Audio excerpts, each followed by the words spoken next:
آسمان و زمین کی تخلیق سے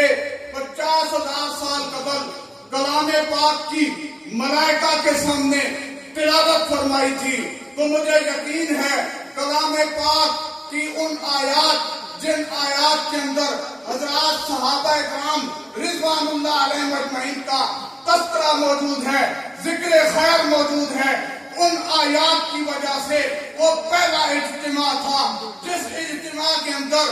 ملائکہ، انبیاء علیہ السلام، ان کی ارواح اور اللہ رب العزت کی ذات حضرات صحابہ کرام رضوان اللہ علیہم اجمعین کے نام سے جمع تھے۔ پھر یہ سلسلہ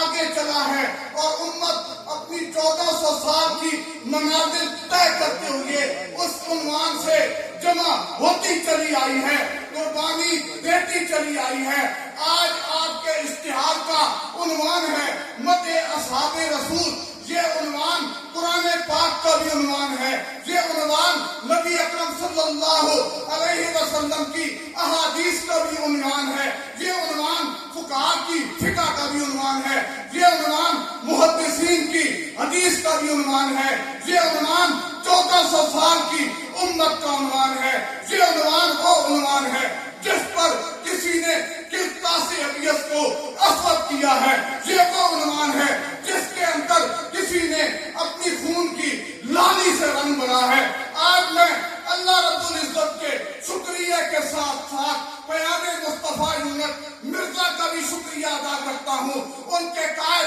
مولانا محمد ریاض صاحب کا بھی شکریہ ادا کرتا ہوں کہ ان کی وجہ سے آج ہم حضرت کو دیکھ بھی رہے ہیں، ان کو سن بھی رہے ہیں۔ میں بلا کسی تاخیر کے دعوت خطاب دیتا ہوں لاکھوں سنیوں کی دلوں کی برکت کو